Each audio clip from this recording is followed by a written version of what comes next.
What is an animal fact that not everyone knows but they should?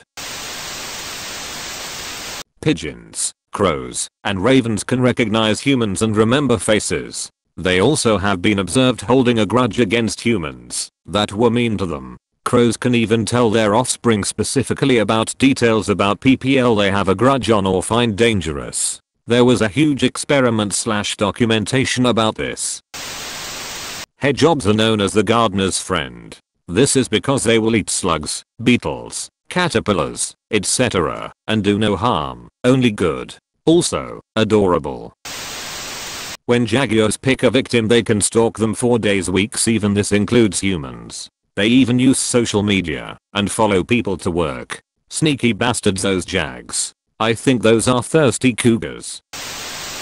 Goldfish should not be kept in little bowls. They produce a huge amount of waste for their size, and so they need a very powerful filtration system. Pet shop workers will tell you they grow to fit the size of their tank. This is not true. If the tank isn't big enough for them, they die young. With enough space and decent filtration, a goldfish can live for decades. All the rubbish you hear in some pet shops is just because they know they'll sell a lot less fish if you actually knew what it takes to look after them. To add to this, better fish don't belong in bowls ever. There's a horrible misconception that they get stressed out by large tanks, but they only get stress when they are super exposed. They are more than happy a large tank, so long as there's plenty of hiding spaces and plants. Also, they do not live in puddles in the wild. They are native to Vietnam, where they live in very long, but shallow rice paddies. Speaking of their native habitat, they come from warm waters, so they need a tank that is around 80°F. Better need 5-gallon tanks, heated and filtered. A bear can outrun a horse. If you see a mountain lion, it has already decided not to eat you. If you're camping and you hear an animal moving around, it's probably a skunk or a beaver or a porcupine. Bears, moose, and other large animals are surprisingly sneaky. Let me tell ya, after living in the Blue Ridge Mountains in eastern NC for a few years, bears are not only eerily fast and surprisingly quiet, but on average less aggressive than the average raccoon and much prefer the booking it method of confrontation. They only get bold if they are getting fed. I heard once biologists believed giraffes couldn't make sound at all for a long time. Eventually, they were found to be able to make some sounds, but their vocal cords are so weak it's just about impossible to hear it, unless you get lucky. This fact brought to you by my fallible memory. They also have the same number of vertebrae as other mammals, just really long. When a hedgehog encounters a new smell, it will bite and lick the source of the smell to form a white foam in its mouth with the smell, and then proceeds to smear it on its quills. This behavior is called self-anointing. No one is really sure why they do it though. Some people say that it's to make their quills more irritating to the tough, and others say it's to hide their own smell. The most recent cognitive science studies of animals keep showing that they are much more intelligent than originally believed, even what is always thought to be very simple due to their brain sizes, such as birds and reptiles, have been shown to have a much more complex understanding of themselves and their place in the world than was traditionally thought with earlier scientific assumptions. Just because the owner says it's okay to be pet the dog doesn't mean the dog feels like being petted at that moment. You should always ask the dog first by putting your hand out for them to sniff it. Sometimes however the dog will look at you like you're an idiot. In this case just go ahead and pet the dog lol. I do the same with cats I don't know. Let them smell and headbutt first before giving a scritch. I know familiar cat's behavior to know whether or not they want snuggles.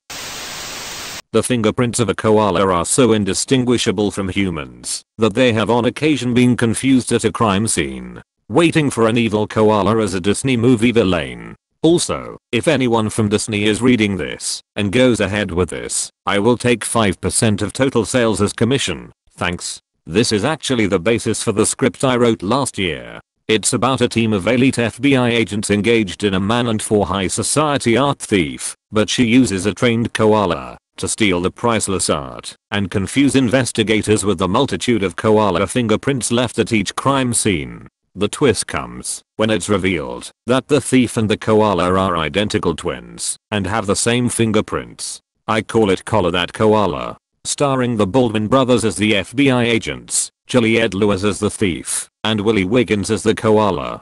Directed by Michael Bay. Long story short, I shopped it around Hollywood for a while, and did blow in a Shoney's bathroom stall with Calvin Bacon, Kevin Bacon's acupuncturist's reflexologist's husband, but it never really picked up any traction. Probably just bad timing, since all the big studios are focusing on Bollywood remakes and nobody is looking for a heist/caper movie right now. That rabbits can scream, but they only do it when they feel they are going to die. Also, it's one of the worst sounds you will ever hear in your life. As a kid in the backwoods of Montana, I would sleep on my trampoline all summer long, until I heard a rabbit get snagged by a bird in the middle of the night. Imagine that howl starting near you and flying off into the sky in the middle of the night. I only shit myself a lot.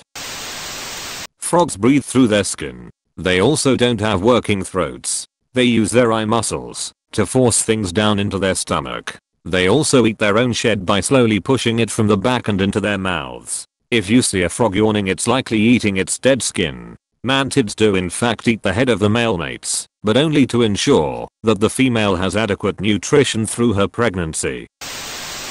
Cat bite isn't just a scratch. It's an injury that can have serious consequences if not properly treated and warrants an urgent care visit. This is because cats carry a lot of dangerous bacteria in their mouths that can infect the wound. Our cat once bit my dad's back of the hand. Of course, in a real tough guy manner, he just shrugged it off. Couple days later he had to go to the hospital because his hand was like a balloon.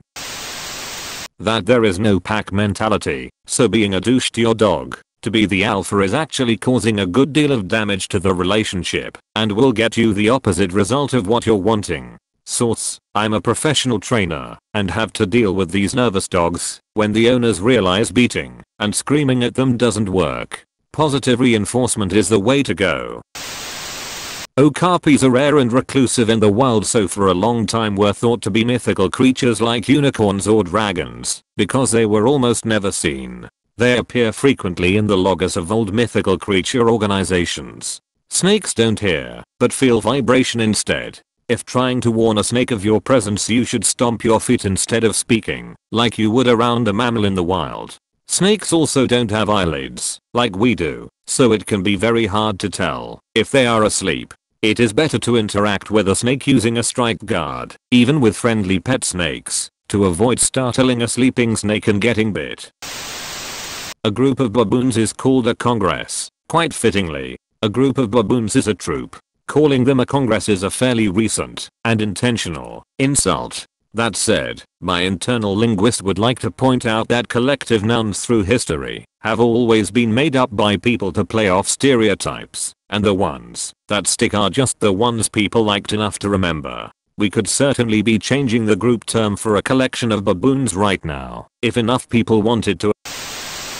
Giraffes have a special place where the blood can pool in their neck, so that leaning down and drinking water does not make them lose consciousness from all that neck blood. Despite this amazing thing, drinking is still very awkward for the giraffe and leaves them very vulnerable, so it's still quite dangerous. Baby blue whales grow insanely quickly, approximately 200 pounds per day on average during their first year of life. That's about a pound every 8 minutes, which means that if someone put a baby blue whale in front of you with a knife and fork, you quite literally couldn't eat it faster than it was growing. Bonus fact, it does so as a result of the insanely fatty milk that blue whale mothers produce. It's so fatty, in fact, that it has the consistency of toothpaste or cottage cheese in water and floats in big ghostly clumps before it's slurped up. After all, if it wasn't so thick it would just dilute and be lost. Blue whales also don't have external nipples and instead have a flap through which the milk is extruded. Baby blue whales spend the first year of their life getting fat by slurping away at mama's milk vagina. An animal showing teeth is not smiling.